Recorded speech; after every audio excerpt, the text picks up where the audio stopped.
Everybody, and welcome back to Higher Density Living. You're here with your favorite or not so favorite hosts, Jason Rigby and Alexander McKegg.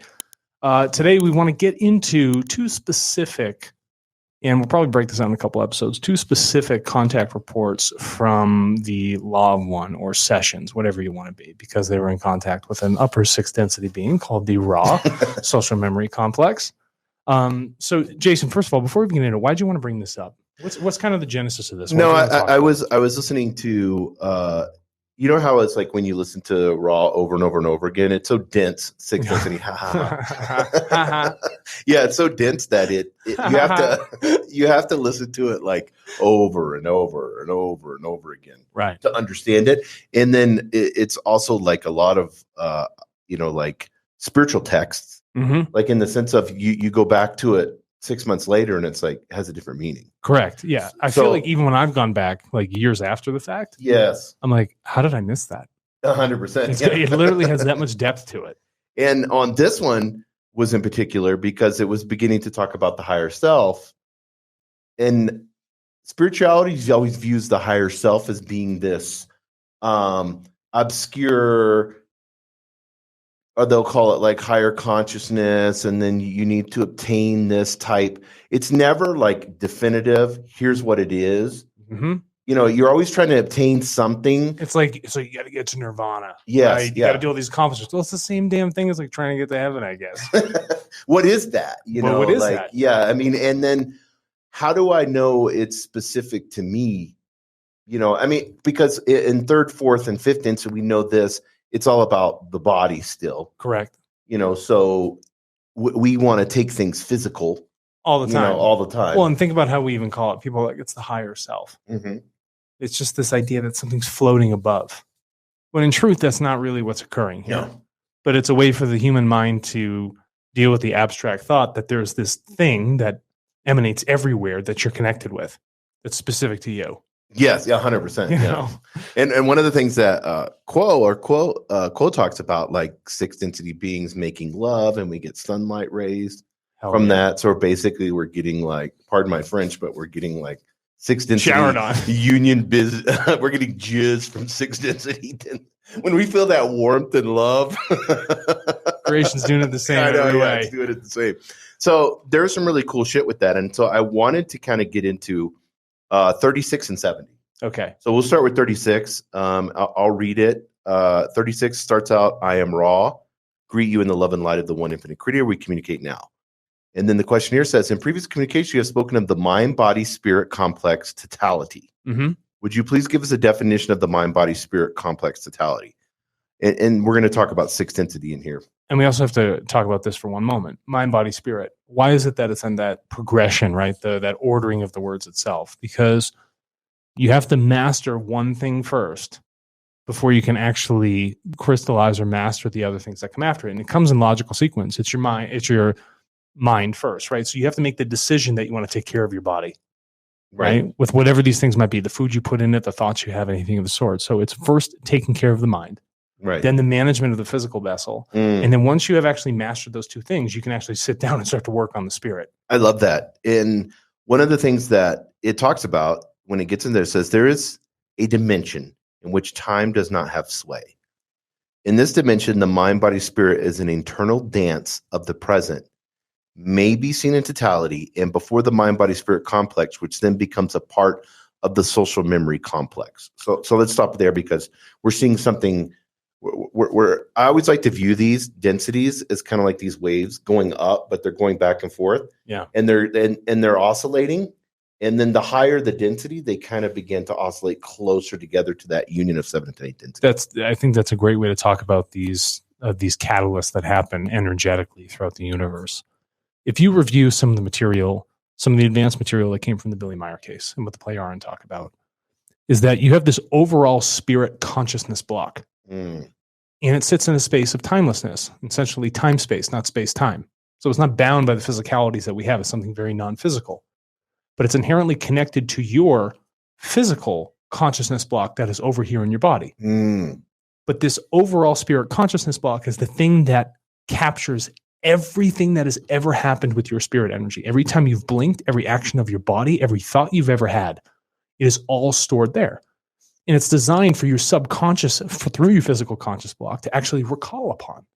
So that if you are evolving, it's not the fact that I'm dipping back in to say, oh, I remember all my past lives. That's not the function. Right. The subconscious will remember at a deeper level how you are actually going through things. So it actually reframes and repositions the personality or the ego for what is currently occurring now to help you better evolve in your life at this moment. And if you're sophisticated enough in knowing your spirit, you can connect with that higher self, right? That upper sixth density self. Yeah, and I like how you said that, and I think this is kind of a cool little tangent to go down. Ra talks about it being the veil. Like when we forget, there's the veil, and we in our free will going into third density, we choose that Precisely. And the veil is feminine in nature. And I'm not talking about the veil that's going through the news right now with the girls in Iraq that are taking it off. That's perfect. If anything goes against your free will, that then you need to shouldn't be doing it. Yeah, but that veil is a choice. Is a feminine nature. It's the mystery of the feminine. It's the like sexuality comes from that in the sense eros. Yep. Like if you, I've heard a thing. This is kind of funny, but it's great. What makes breasts so attractive? It's a shirt. You know what I mean? Oh yeah, no, it's not the actual breast. It's the veil what covers it. Yeah, it's the veil. Right. So and in the Holy of Holies in the Bible, there's veils that the priests have to go through to finally, and then there's that kind of that glimpse of, where masculine is totally different. Well, the masculine is the penetration. Yes, yeah, right? yeah, It's the penetrating energy. So if you think about the veil itself, right, there's a birthing that has to happen through it. There's a choice to go beyond that veil so that you're limited from knowing essentially all of the cosmic records that you have been through your millions of lives. Well, people always have this question when it comes to reincarnation. Like, why is the veil there? Like in the sense of why do I forget? It's important, right? So the whole point of creation is to evolve. There's a sense of striving. Expand. Right? To expand, right? To grow. To know itself through expansion. If I didn't have this thing, first of all, my material self my mind would be in disarray. I wouldn't be able to actually manage so many personalities occurring at once. Think about how difficult it is for people to manage just one personality they have right now. Yeah. Think about when people have two. So you got 100%. schizophrenia. Yeah. People become bipolar, anything of the sort. The idea here is that they're going through the veil. There's this web of forgetting, right? So you move from the timelessness into space-time, essentially the physical. And in doing so, it's going to bar yourself from that energy, but it's only going to feed the subconscious at a level where it doesn't overburden I like that. your actual conscious mind. So what happens here is that the overall consciousness block that you have, not the cosmic one, but the one for the self that essentially is defining your personality when you show up, this is the thing that's going to reincarnate, okay? And then your spirit is going to incarnate into a new body every single time. But one thing, the reincarnation means that it's actually carrying forward memory of information, okay? Spirit is just pure spirit energy. It allows you to actually have that connection with creation itself. But the learning that is occurring that gets digested is through the overall consciousness block. And it carries some traits of older personalities through, but you're not going to know those things directly. But if you can manage the personality you have now, you can start to dip into other aspects, deeper aspects of your overall consciousness block that you would have missed before, that you wouldn't have been able to handle. So when I'm talking about my upper self or my higher self, what I'm doing is I'm looking to connect at a spiritual level through my subconscious to bring in those best, most truthful, creational traits of myself that I've learned over many lifetimes and bring it into this current one right now. Yeah, and for me, it's like being able to understand that I'm not having the higher self, that sixth density, and Ra gets into this, especially when we get into session 70, but it's having this higher self, not going at your free will, but it's that one that's bringing the clarity, that's guiding, that's showing you, that has kind of followed through this whole process with you. We're evolving. So it's beautiful because, like, for me, it was a super awakening last week when I caught on to this a little bit more. It's like all these people that are feeling depression or feeling alone, or that's just you getting into your monkey mind, your third density now, your lower third density. It's not you understanding that there is something of hope. You know what I mean? Yeah. Like there is this, and it's not a book that you have to read. No. your higher self is your sixth density self. It's always there. Having a conversation with you saying, hey, if you choose, this is, and we know all these multiple paths you're going to go down. We have these millions and millions of multiple paths that all of your meat suits are going to go down. And we know all of those. Correct. And here's the interesting part about this. Let me give you a little metaphor. You were just driving up here on the highway, right? Yes. What do you have? You have signs, exits. What happens if you miss your exit? You're pissed off. How did I miss that sign? How did I know? I should have taken that turn back there. Yes. In retrospect, this is how these things work. It gives you these signs throughout your life as you're traveling, doing your things. And I say travel in a metaphor, as you're going through the functions of life. There will be these signposts. Yeah, I love that. But if you are always in your own way, if you are not paying attention, if you are overburdening yourself with thoughts and you're not actually listening or seeing, right? Looking is one thing. I'm looking at it, but are you actually seeing it? If you're not listening and seeing functionally, right, to yourself in that, essentially that relationship or the conversation that this overall consciousness block or higher self is actually bringing to you, you're going to miss all these signposts. You're going to be frustrated. Yes. You're not going to learn properly. You're not going to get where you want to go, what that end destination is, because you were in your own way. But it's so cool when you think about like this sixth density higher self. Like we think of raw as this collective, and that's what sixth density is. It's a collective. But there's a Alexander McKay collective. Well, sure. That's chilling. Like, hey, bro, we're like millions of years ahead of you. Yeah, and we're here to guide you and help you. Well, explain this, right? So, say I've had millions of personalities, right? I've incarnated millions of times. Through that process, all that information gets stored, all those unique personalities. Yeah. So, what do you get to do?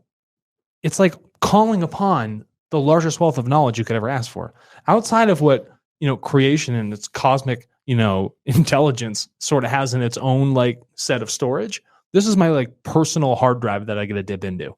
Right. This big cosmic hard drive that has all this information on everything I've ever done.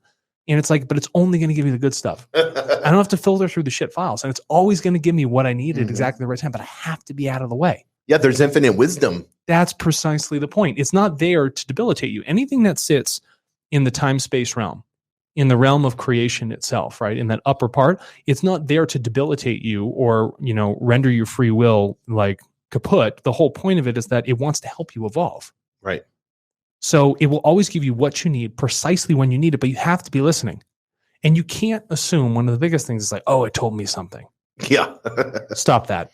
Yes. You don't need to do that. Then you're going to confuse yourself. You're actually getting in the way of the thing. You need to actually let yourself intuit and flow with what is occurring. Let the subconscious drive what's happening, right? And speak truthfully. And if you allow that truth to flow, it's going to allow you to connect properly with all those other personalities. Yeah, and truth, like truth for me and truth for you in whatever meat suit that we're in the moment of our evolution as we're expanding it is different. You know what I mean? Always. So, and this is what I love about it, because it's not some religion where there's a set of rules and this is how it goes. It's not just reading the raw teachings, and saying, let's make some rules out of these things that they gave us. Right. This is more specific. This is like, hey, this super evolved Jason is having a conversation with third density Jason now in this one meat suit that he's going to have for 80 years, 100 years, whatever it is. Correct. And then the next meat suit I have, he's going to have the same conversation again. He's going to be like,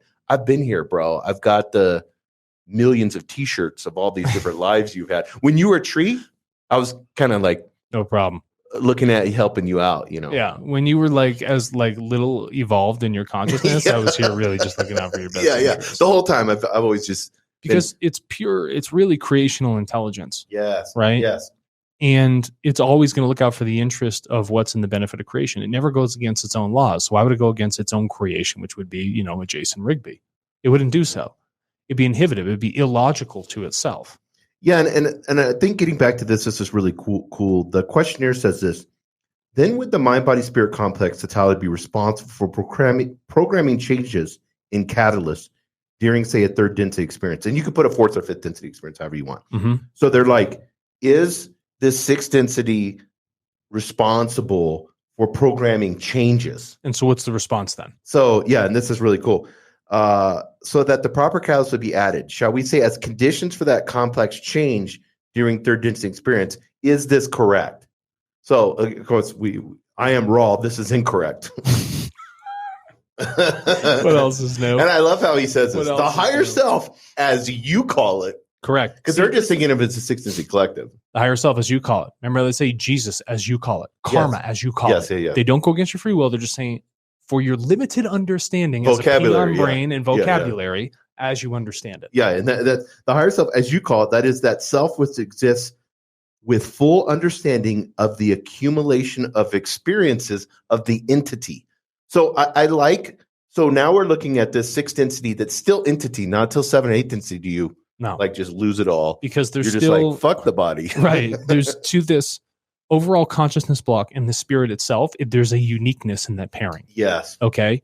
And so what it's saying is that it's a culmination, this overall conscious block of all of those different incarnations that have occurred. Right. And all of those learnings across all of those personalities with all of those different catalysts.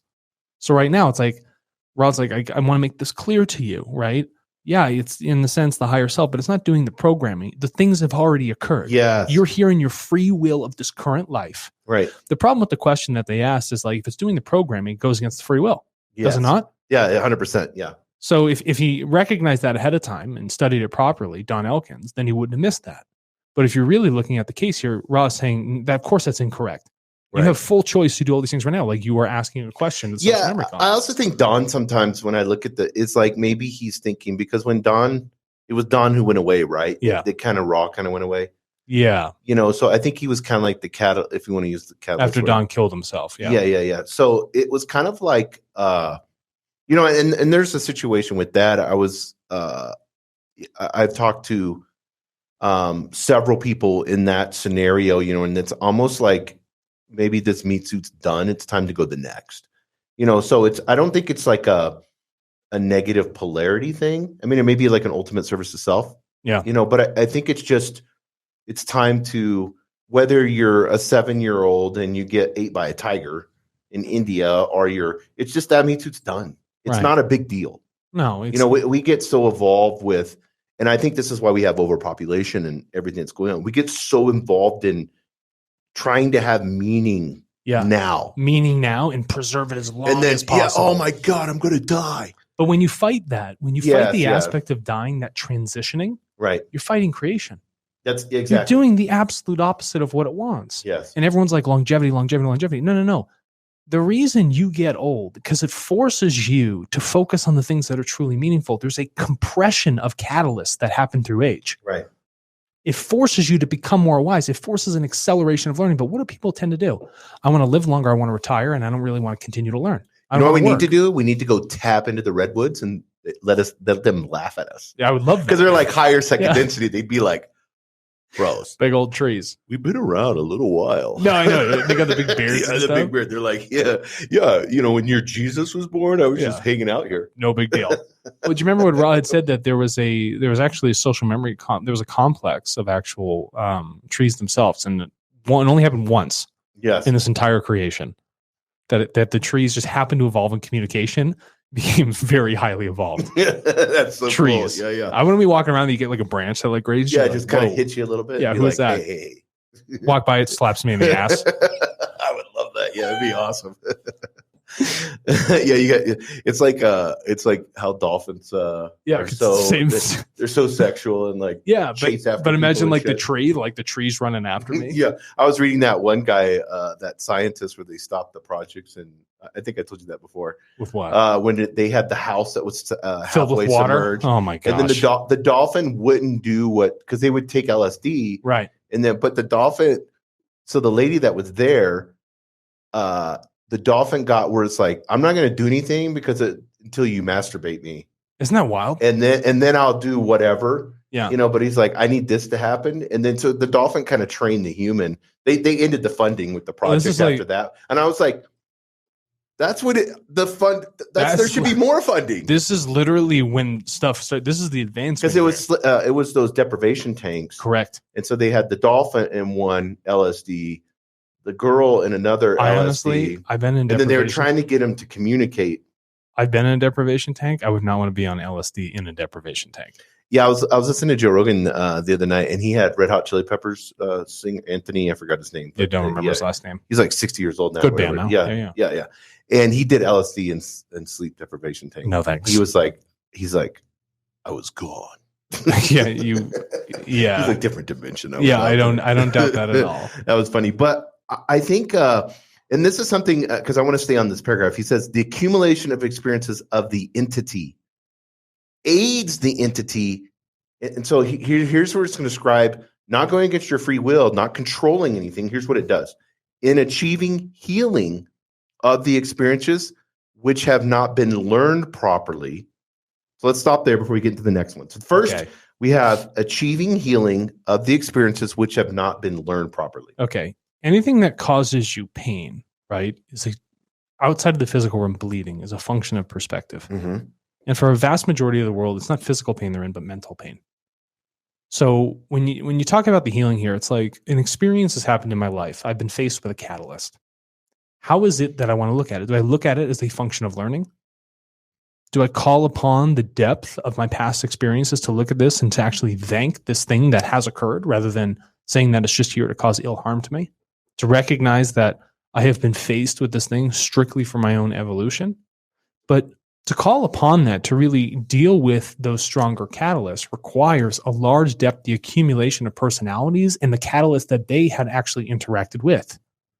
The learning, essentially, that energetic wave you're talking about becomes so large. Yeah. And hopefully it comes into resonance with the creational wave. Right. Now, in doing so, when you come into that resonance, you start to recognize that there's a healing process. There's an alignment that occurs.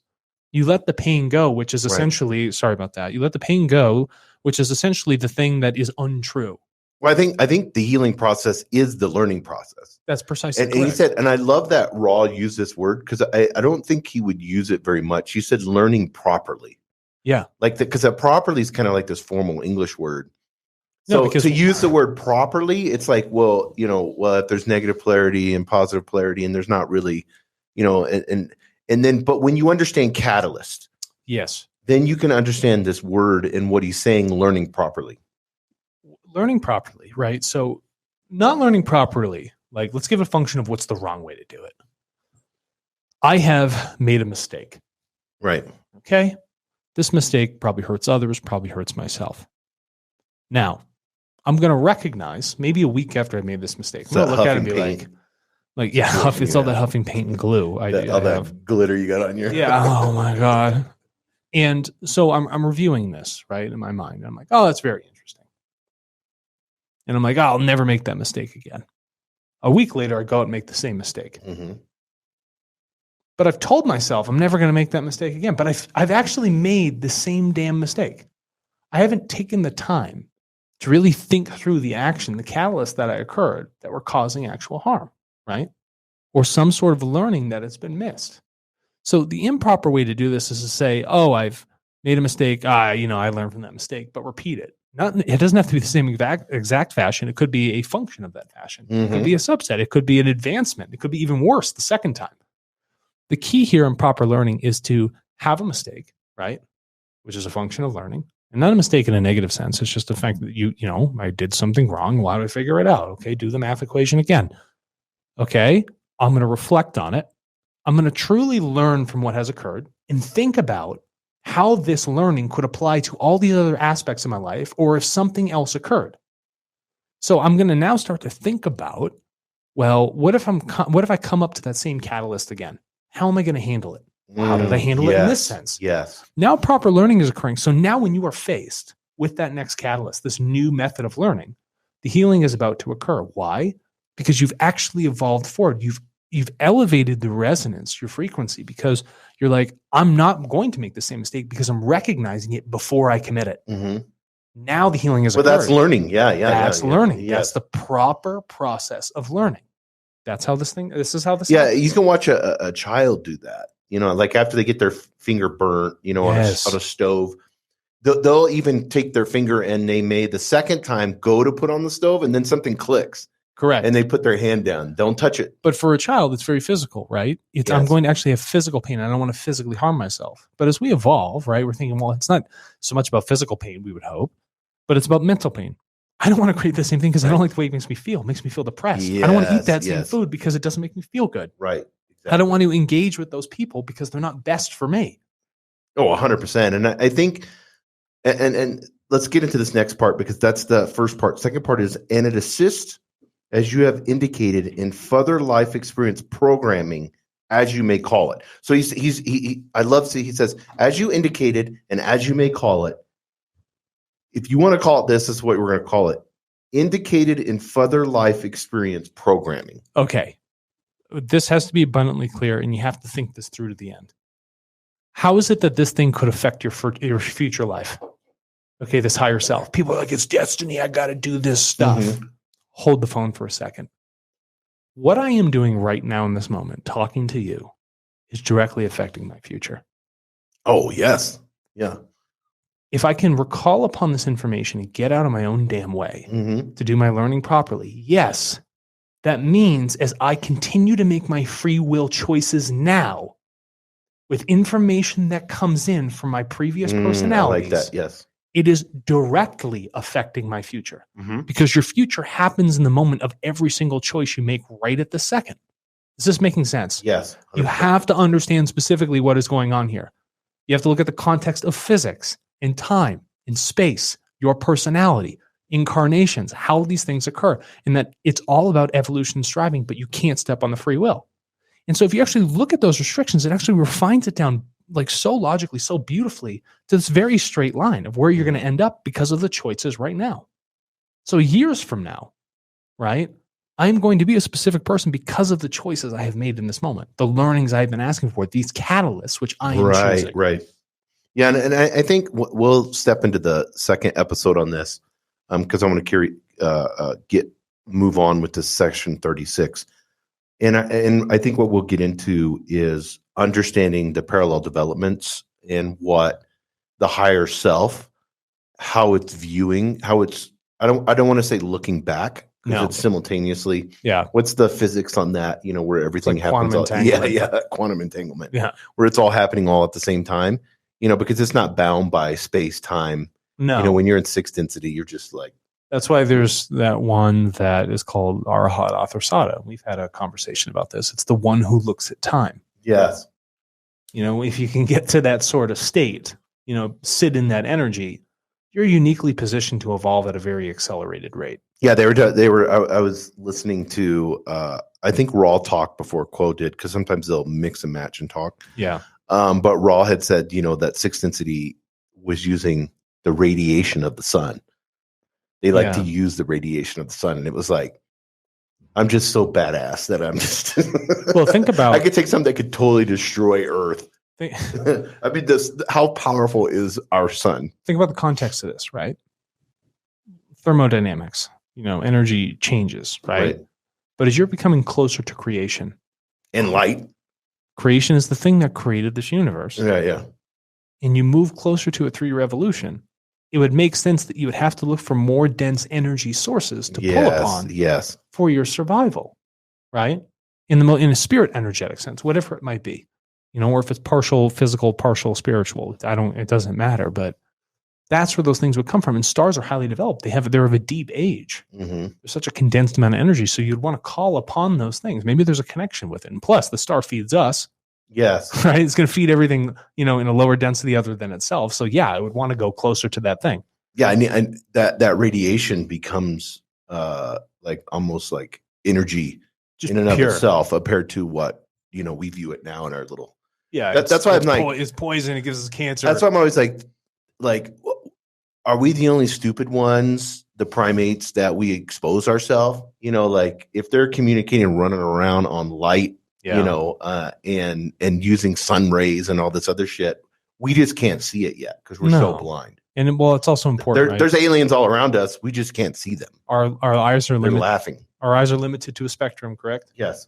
It's like what happened when DARPA was first coming out with night vision goggles. Oh yeah, 100%. They had to retune them because the soldiers were out in the field and being like, what's all this stuff going around in the sky? It's a new spectrum of light. So you get to see the things you didn't necessarily get to see before. 100%. Yeah. Right? And that's when they had to evolve night vision goggles very quickly.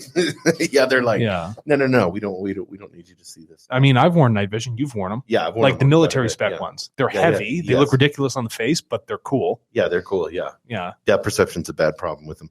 But the old school ones I had. Yeah. So cool. Let's get into, we're going to do part 2 of session 36. Yeah, I would love to do that. Listen, everybody, and before we close out, I would like to thank our sponsor today, Quality Mazda of New Mexico. That's qualitymazdanm.com.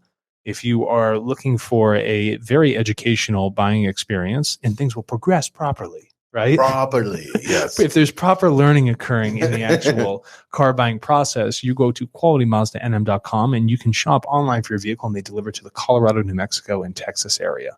And Awesome. we'll see you all for part 2.